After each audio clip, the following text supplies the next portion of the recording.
Hello, नमस्कार. मी मीनल स्वागत करते आजच्या एका नवीन व्हिडिओमध्ये. आय होप सगळे मजेत असाल, मजेतच राहा. सगळ्यांना श्री स्वामी समर्थ. तर आजच्या व्हिडिओमध्ये मी तुम्हाला माझं मंथली किचन क्लिनिंग दाखवणार आहे, जे की बऱ्याच दिवसापासून माझं किचन स्वच्छ करायचं आवरायचं राहूनच जात होतं. तर बऱ्याच दिवसापासून मला हे करायचं होतं. किचन काउंटर जर बघितला तर पूर्ण मेसेज आलेला होता. चिकट, तेलकट, तुप्पट सगळे डाग तुम्हाला किचन काउंटरवर दिसत असतील. त्याचसोबत किचन काउंटरवर काही अशा गोष्टी मी ऑर्गनाईज करते ज्या की म्हणजे रेंटल फ्रेंडली आहे. तुम्ही जर रेंटवर असाल तर कशा गोष्टी तुम्ही ऑर्गनाईज करू शकतात अगदी स्वस्तात स्वस्त, विदाऊट खर्चाशिवाय तुम्ही या गोष्टी ऑर्गनाईज करू शकता. आपलं किचन स्वच्छ दिसण्यासाठी आपल्याला जास्तीत जास्त कष्ट आणि पैसे खर्चायची गरज नाही आहे. तर आता मी रेंटवर असल्यामुळे माझं किचन नेहमीच असं ऑर्गनाईज असतं. असं नाही आहेत की मी रेंटवर आहे तर मी घरामध्ये घाण वगैरे करून ठेवते किंवा घरच आवरत नाही. तर तशा गोष्टी केल्यामुळे आपल्यालाच घरामध्ये निगेटिव्ह फील होत असतं. अशा गोष्टी न कळत आपण स्वच्छ ठेवण्याचा प्रयत्न केला तर नक्कीच आपला दिवस आनंदी आणि फ्रेश जाईल. तर चला, अशीच काहीतरी सुरुवात करत आहे आजच्या व्हिडिओला. आणि हो, चॅनलला नवीन असतील तर सबस्क्राईब करा, बेल आयकॉनला प्रेस करा. व्हिडिओ पूर्ण बघणार असेल तर कमेंट करा, लाईक करा, शेअर करा आणि भरपूर जास्त मला सपोर्ट करा. तर बऱ्याच 2 दिवस झाले माझ्या व्हिडिओचा गॅप पडलेला होता. जवळपास घरामध्ये शनिवार रविवार असला की दिवस माझा पूर्ण बिझी असतो, तर व्हिडिओ काही टाकायलाच भेटला नाही. पण आजच्या व्हिडिओला पूर्ण तुम्ही सपोर्ट करा, पूर्ण तुमचा जास्तीत जास्त व्हिडिओ इतरांना शेअर करण्याचा प्रयत्न करा. तर चला, आता व्हिडिओ स्टार्ट तर केलेली आहे. व्हिडिओचा किचन काउंटर जो आहे तर सगळ्यात अगोदर तो रिकामा करून घेतला. किचन ओट्यावरची जी काही पसारे होते, म्हणजे कॉर्नरला जे काही माझ्या छोट्या मोठ्या रॅक होत्या, किचन काउंटरवर जो काही पसारा होता तो सगळा काढून घेतला. त्यानंतर किचन काउंटर मोकळा करून घेतला. मोकळा केल्यानंतर आपल्याला जी किचन काउंटरची साफसफाई आहे ती एकदम झटपटपणे जमते. म्हणजे कसं आहे ना, अडचण असली की आपण ती गोष्ट हळूवारपणे करतो. तर एकदा किचन काउंटर रिकामा केला ना तर मग कुठेही आपण जास्त पाणी टाकूनच मी वॉश करणार आहे. तर वेळी मी रोज फडक्यानेच पुसून घेत असते. पण मग आज मी पूर्ण किचन काउंटर असा स्वच्छ घासून तुम्हाला दाखवणार आहे. तर रेंटवर आहे आणि रेंटवर असल्याचा अर्थ असा असतो की आपलं बऱ्याच वेळा रेंटवर असल्यावर आपण विचार करतो की जाऊ द्या, कुठे इतकं घर स्वच्छ ठेवायचं, आपलं तर नाही आहे. पण मग काय होतं ना की त्याच गोष्टीची म्हणजे आपण जितकं घाणेरडं घर करून ठेवतो ना तर आपल्याला त्या गोष्टीमुळे घरामध्ये सतत चिडचिड, निगेटिव्ह फिलिंग, आरोग्य आपलं आजारी सारखं वाटायला लागतं. तर अशाच गोष्टीमुळे ना आपण आपलं म्हणजे भले आपण त्या घरामध्ये कितीही दिवस राहत असलो पण आपण ते घर नेहमी स्वच्छ ठेवलं पाहिजे ज्या घरामध्ये आपण राहत असतो. आणि बघा, आता सगळ्यात अगोदर किचन काउंटर आता रिकामा केल्यानंतर जे काही ओट्यावरचं सामान आहे ते खाली काढून घेतलं. आणि आता हे जे वायफाय आहे ते साईडला एका डब्यावर ठेवलेलं आहे, कारण ओलं व्हायला नको. आता सगळ्यात अगोदर जे काही गॅसवरचे बर्नर स्टँड होते ते धुवून घेतले. धुताना काय केलं ना, 2 मिनटं भिजत घातली आणि तारीच्या घासणीने छान असे घासून घेतले. जास्त वेळ काही ठेवायची पाण्यात गरज नाही आहे. कोणतंही लिक्विड सोप मी काही वापरणार नाही आहे, सोल्युशन वापरणार नाही. मी माझे जी आपली रोजची साबण आहे भांड्याची तीच घेऊन मी छान किचनचे स्टँड आणि बर्नर क्लीन करून घेतले. म्हणजे किचन काउंटरवर नुसतं मला किचन काउंटरच क्लीन करायला लागेल. आणि किचन काउंटर क्लीन करताना जवळपास 1 ते 1.5 तास द्यावाच लागतो. मंथली क्लिनिंग म्हटलं की अशीच गोष्ट येते की किचन काउंटर इतका खराब होऊन जातो ना. किचन काउंटरवर स्वयंपाक करताना सगळे इकडे तिकडे जो स्वयंपाक बनवतो त्याचं खरगटं म्हणा किंवा चिकट, तेलकट डाग असे रोजचे चिकटून जातात. आणि मग कसं आहे ना, आपल्याला आठवड्यातून मंथली किंवा असं एकदा क्लीन करण्याची वेळ येतेच. तर माझी ती वेळ आज आलेली होती आणि मला किचन बघवतच नव्हतं, कारण किचनवर इतकी चिकट तेलकट डाग होते की कोणतीही गोष्ट किचन ओट्यावर जर ठेवली तर ती अगदी चिकटून जायची त्या ओट्याला. तर चला म्हटलं, आता कोणी येईल जाईल घरात तर आपलं किचन काउंटर स्वच्छ दिसलंच पाहिजे. तर आता बघा, वर सगळ्यात पहिले जो गॅस आहे ना, तर गॅसच्या अगोदर मी टाईल्स घासायला घेते, कारण टाईल्सवरचं एकदा धुवून घेतलं ना की वरची घाण खालती गॅसवर पडत नाही. त्यामुळे टाईल्स छान घासून पाण्याने धुवून घेतल्या आणि त्यानंतर मग गॅस घासायला घेतला. तर गॅस घासताना मी तारीची घासणी वापरत नाही आहे. फक्त स्टीलचं जिथे जिथे आहे बर्नरच्या बाजूच्या प्लेट्स त्या स्टीलच्या आहे, त्यामुळे मी गॅस घासणीने घासल्या आहे तारीच्या. बाकी जर माझा जो गॅस आहे तो काचेचा असल्यामुळे त्यावरती स्क्रॅचेस येतील, म्हणून मग मी साधी घासणी वापरली आहे, नॉर्मल आपली. तर त्यामुळे सगळे जे काही चिकट तेलकट डाग गॅसवर सुद्धा लागलेले होते ते छान घासून घेतले. त्यानंतर व्यवस्थित असं पाण्याने धुवून घेतलं, कारण ओला कपडा आपण कपड्याने जेव्हा पुसतो ना तर कपडा फिरवला की लगेचच कपड्याचे जे बारीक बारीक धुळीचे कण म्हणजे धुळीची जी घाण असते ती परत गॅसवर चिकटते, त्यामुळे छान असं धुवूनच घेत असते. तर आता धुवून झाल्यानंतर जो एका साईडचा एल शेपचा गॅस ओटा आहे माझा, तर एक गॅस धुतल्यानंतर गॅसच्या खालती जी ओटा आहे ना, तो छान असं घासून घेतला. बऱ्याच वेळा गॅसवरती तुम्ही बघितलं असेल की इतर वेळी माझ्याकडे रॅक नव्हत्या, ऑर्गनायझेशनसाठी काही गोष्टी नव्हत्या, तर मिठाची, तेलाची किंवा ज्या मिक्सर किंवा बऱ्याच साऱ्या गोष्टी अशा इकडे तिकडे ठेवायची. पण आता मी भरपूर सारे 2-3 असे ऑर्गनायझर मागवलेले आहे, जे की बजेट फ्रेंडली आहे आणि किचन काउंटरला अगदी शोभून दिसतात असे काही रॅक्स मी मागवलेले आहे. आणि बऱ्याच व्हिडिओमध्ये माझ्या तुम्ही बघितलेले असेल, तर खूप हेल्प झालेली आहे त्या गोष्टींमुळे. माझ्या किचन काउंटरवर दिसायला अगदी ऑर्गनाईज आणि वस्तू इकडे तिकडे न ठेवता मला अगदी छान अशी व्यवस्थित जागा भेटलेली आहे. आणि आता बघा, एल शेप किचन असल्यामुळे ना बाकीच्या सगळ्या टाईल्स मी घासून घेते सगळ्यात अगोदर, आणि मग हा किचन काउंटर आता एल शेपचा जो कॉर्नर आहे तो घासून घेत आहे. बऱ्याच वेळा या कॉर्नरला तर मी काही ठेवत नाही, जसं की मिक्सर आणि रॅकच असते, पण इतकी चिकट होऊन जाते ना, फोडणीचं सगळं काही तिकडे कॉर्नरला उडालेलं असतं आणि त्या गोष्टींमुळे किचन ओट्यावरती झुरळं, मुंग्या अशा काही बघायला भेटतात. मग ते इकडे तिकडे फिरतात. आपण स्वयंपाक करताना किचन काउंटरवर फिरले की आपण तसंच स्वयंपाक करायला भलेही आपण कितीही पुसून घेतलं, पण शेवटी किचन ओट्यावरती ते असे फिरून गेलेले असतात. मला ते बिलकुलही आवडत नाही. आणि एकदा की अशी स्वच्छता केली ना, मग किचन काउंटरवर अगदी छान असं प्रसन्न वाटतं, स्वयंपाक करण्याची सुद्धा इच्छा होते आपली, आणि वेगळीच एक पॉझिटिव्ह वाईब्स यायला लागते घरामध्ये. तर बघा, आता एल शेपचा जो किचन काउंटर आहे छान असा तारीच्या घासणीने घासून घेतला, आणि मग कॉर्नरने असं छान पाणी वगैरे ओतून वायपरनेच क्लीन करून घेणार आहे. वायपरने एकदा ओढलं की पाणीसुद्धा अगदी निसटून जातं आणि कोरडापणा लगेच येऊन जातो.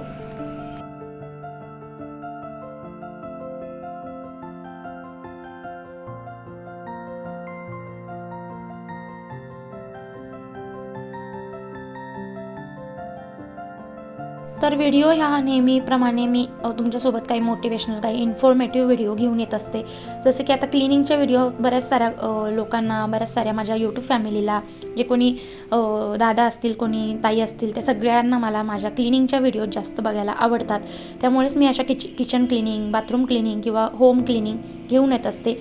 तर या गोष्टींना तुम्ही पुरेपूर सपोर्ट करत जावा, कारण मी तुमच्यासोबत जी 10 मिनटाची, 20 मिनटाची जी व्हिडिओ आम्ही शेअर करतो ना, तर त्या व्हिडिओमागे खूप सारे एफर्ट्स आम्ही लावलेले असतात. जसं की प्रत्येक ठिकाणी कॅमेरा सेट करणं, त्यानंतर प्रत्येक गोष्टी कॅप्चर करून तुमच्यापर्यंत पोहोचवणं, त्यानंतर मग व्हिडिओ एडिट करणं. व्हिडिओ बनवणं सोपं असतं, त्यानंतर व्हिडिओ एडिट करणं, व्हिडिओ तुमच्यापर्यंत पुरेपूर म्हणजे सगळं व्यवस्थित बनवून तुमच्यापर्यंत पोहोचवणं. तर आम्हाला त्या गोष्टीमागे जवळपास 1 ते 1.5 किंवा 2 तास लागून जातात एडिटिंग मागे. तर ह्या गोष्टी तुम्ही जर नक्कीच यूट्यूबर असाल तर तुम्हाला माहीतच असेल. आणि तर या व्हिडिओ बघून तुम्हाला काही थोडंफार जरी मोटिवेशनल वाटत असेल तर माझ्या व्हिडिओला आणि माझ्या चॅनलला सबस्क्राईब नक्कीच करा. आणि खालती कमेंटच्या ठिकाणी हाईप बटन आहे, ज्यावरती जाऊन तुम्ही माझ्या चॅनलला जास्तीत जास्त बूस्ट करू शकता. तर तुम्ही नक्कीच हाईप बटन क्लिक करा आणि कमेंट करा, एक लाईक करा नक्की, ज्या गोष्टींमुळे आम्हालासुद्धा काहीतरी छान तुमच्या कमेंट किंवा लाईक बघून आम्हाला पुढच्या व्हिडिओ बनवण्यासाठी मोटिवेशनल वाटलं पाहिजे, आणि म्हणजे शक्ती भेटली पाहिजे की तुमच्यापर्यंत आम्ही पुढच्या काहीतरी जास्तीत जास्त भारी क्लिनिंग किंवा काहीतरी नवीन काहीतरी तुम्हाला शिकायला भेटलं अशा गोष्टी मी घेऊन येईल. तर चला, आता भरपूर साऱ्या गप्पा झाल्या, आता कामाकडे वळते. तर बघा, एका साईडची किचन ओटा आवरून झालेला होता, तो दुसऱ्या साईडचा जो खिडकीच्या इथला कडप्पा आहे ना, तो छान असा घासून घेतला, कारण तिथे सुद्धा विंडो दिवसभर ओपन असते, त्यामुळे तिथे सगळी धूळ येऊन बसते आणि फोडणीची वाफ बसल्यामुळे पूर्ण चिकट होऊन जातं. तर अल्लडपणे मी किचन काउंटरचा जो खिडकीच्या खालती कडप्पा आहे तो छान घासून घेतला, धुवून घेतला. टाईल्ससुद्धा छान अशा धुवून घेतल्या घासून. आता हा जो ओटा आहे ना, तर इथे जास्तीत जास्त मी पोळ्या, भाजी चिरून घेत असते, इथे भांडी घासत असते, त्यामुळे जास्तीत जास्त चिकट इथे पण होत असतं, हात लागतात. मुलगा माझा दिवसभर कधी स्वयंपाक करताना ओट्यावर बसतो, सगळे त्याचे पायाचे डाग वगैरे लागतात. तर अशा गोष्टी झाल्यामुळे माझा किचन काउंटर असा स्वच्छ करायलाच लागतो. तर तारीची घासणी घेतली आणि थोडीशी साबण घेतल्यामुळे जास्त फेस करून घ्यायचा, आणि मग लमसम असा घासून घेत असते. काना कोपरा, कुठे खाचे असतील, कुठे काही कॉर्नर असेल तर छान असं तारीच्या घासणीने घासून घेते. अगदी किचन काउंटर इतका लगेच स्वच्छ होतो ना, कोणतंही सोल्युशन ऑनलाईन तुम्ही प्रोडक्ट वापरत असाल त्यापेक्षाही मला तरी वाटतं की आपली घरची घासणी आणि भांड्याची साबण या 2च गोष्टी आपल्याला लागतात, जे आपल्या किचन काउंटरला स्वच्छ करतील. तर सोल्युशन जरी वापरत असेल तर सोल्युशनचा 50% जर फायदा असेल तर त्यामध्ये 50% आपली मेहनत द्यावीच लागते.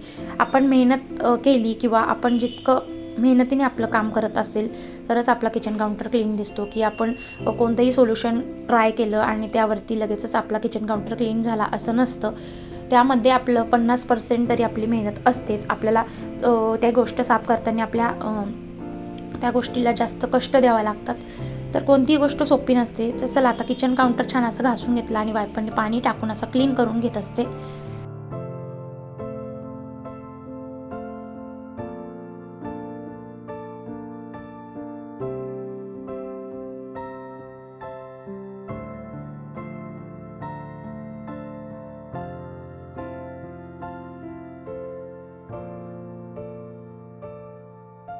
त्यानंतर जर बघितला तर तो बेसिंगचा नळ आहे ना, तर रोज मी धुवायचा.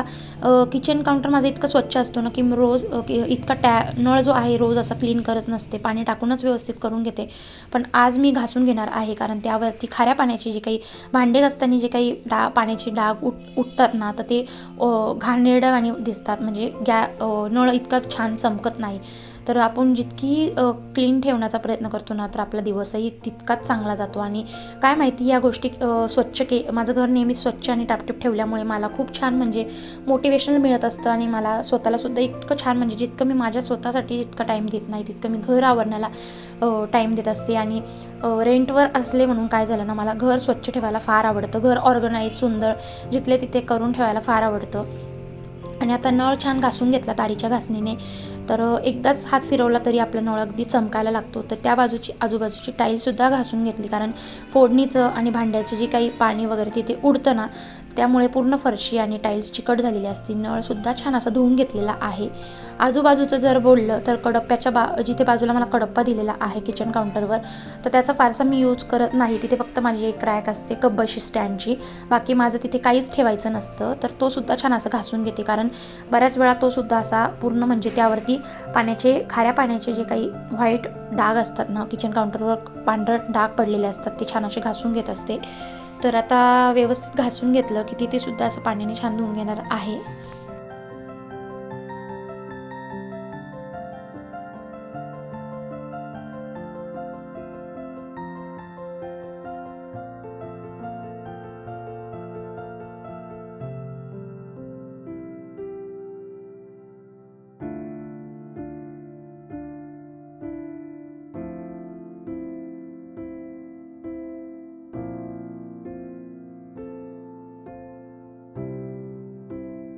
कोणतीही गोष्ट जर आपण करत असलो, त्या गोष्टीमागे आपण जर घरातलं काम व्यवस्थित ठेवून, घरातली सगळी कामं करून आपण इतर म्हणजे गोष्टीसुद्धा स्वच्छ करत असतो. जसं की एक हाऊसवाईफ असेल, एक गृहिणी असेल, एखादी स्त्री असेल, घरामध्येच असेल जी, तिला माहिती असेल की दिवसभरात आपण आपलं घर पूर्ण दिवसभराची जी काही रुटीन असते ती आवरून आपण इतर एक्स्ट्राच्या गोष्टी करत असतो, ज्यामुळे आपलं घर नेहमी स्वच्छ आणि टापटीप दिसतं.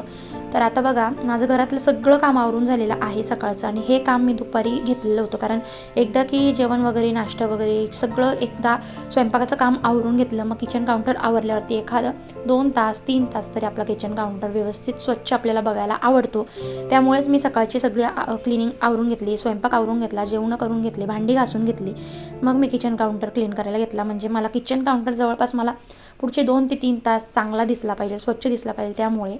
तर आता बघा, किचनचा जो काउंटरचा कडप्पा आहे तो सुद्धा छान घासून घेतला.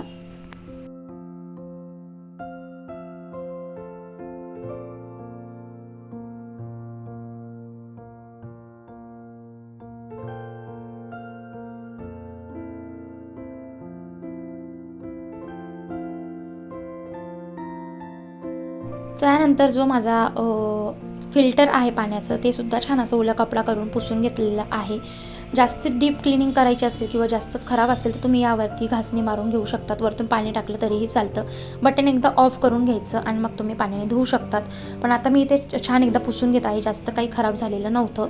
आता हा जो किचन काउंटर स्वच्छ करून झालेला आहे, आणि किचन काउंटरचा जो कडप्पा आहे ना, त्या बाजूला म्हणजे अशी एक पट्टी लावलेली आहे कडप्प्याची, ज्यामुळे पाणी खाली सांडू नये. पण ती सुद्धा पट्टी इतकी चिकट झालेली होती, तर एकदा घासून घेतली आणि एकदा ओल्या कपड्याने पुसून घेतली, ज्यामुळे किचन काउंटरवरचं पाणी खाली सांडायला नको आणि मग डबल काम आपलं वाढायला नको. त्यामुळे मग छान ओल्या कपड्यानेच पुसून घेतलेलं आहे.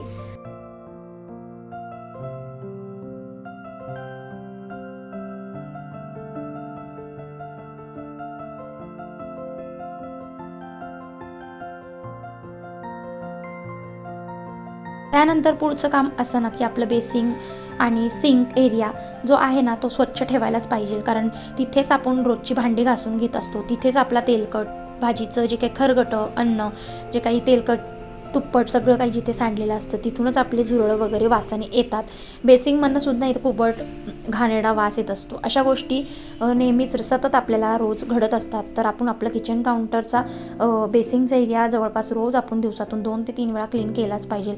तर आता बेसिंग छान घासून घेतलेलं आहे. बेसिंगवरचं जे काही खरगट होतं ते छान असं प्लॅस्टिकच्या पिशवीत काढून घेतलेलं आहे आणि त्यावरची जाळी आणि जाळीच्या खालची परत एक जाळी ती छान अशी घासून घेतलेली आहे तारेच्या घासणीने. म्हणजे जवळपास सगळं किचन माझं सिंक एरिया छान असा क्लीन होतो.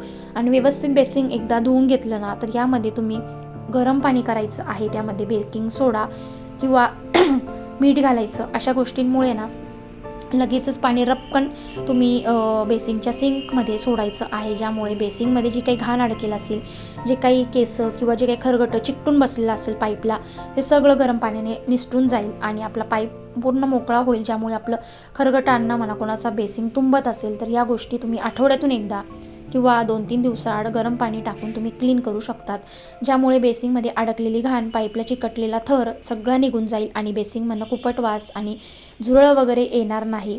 तर बघा आता बेसिंग माझं इतकं सगळं छान घासून आणि व्यवस्थित पाण्याने असं धुवून घेते. एकदा हात फिरवून घेते, म्हणजे जे काही चिकटेल असेल साबणीचं वगैरे ते सगळं निघून जात असतं.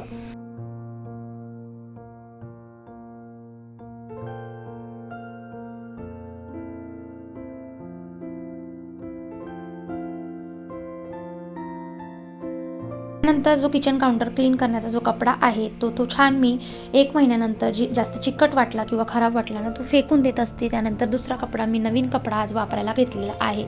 तर आता स्वच्छ किचन काउंटर धुवून घेतलेला आहे, पण त्यावरती पाण्याची डाग तसेच राहायला नको. त्यामुळे मग जो नवीन कपडा आहे त्याने छान असं व्यवस्थित किचन ओटा मी पुसून घेणार आहे.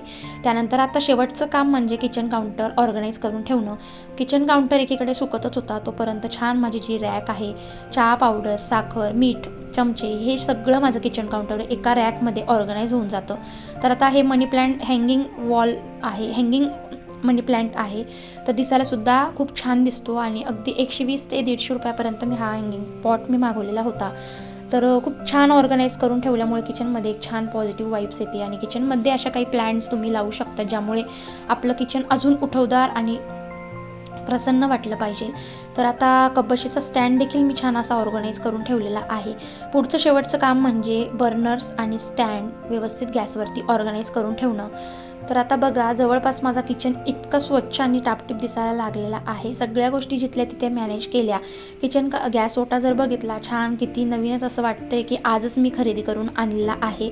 आणि बर्नरसुद्धा अगदी तुम्हाला जर बघायचे असेल, बर्नर मी घासून तर घेतले आहे, अजून चमकवायचे कसे, जसा त्याचा ओरिजिनल कलर्स असतो नवीन घेतल्याबरोबर, तो कलर कसा मी पुढच्या व्हिडिओमध्ये तुम्हाला शेअर करणार आहे. बर्नर कसे स्वच्छ करायचे, तर थोडा हार्डली तुम्हाला थोडीशी मेहनत द्यावीच लागेल, पण अगदी तुमचे नव्यासारखे बर्नर तुमचे चमकायला लागेल. तर गॅस ओटाच बघितला पूर्ण कडप्पा इतकं चमकत होता ना, त्यामधनं ट्रान्सपरंट सगळं दिसायला लागलेलं होतं आणि जवळपास बेसिंगचा एरिया आणि सिंक अगदी व्यवस्थित चकचक दिसायला लागलेलं होतं. तर असा हा आजचा व्हिडिओ होता, मोटिवेशनल क्लिनिंग तुमच्यासोबत आज मी शेअर केलेला आहे.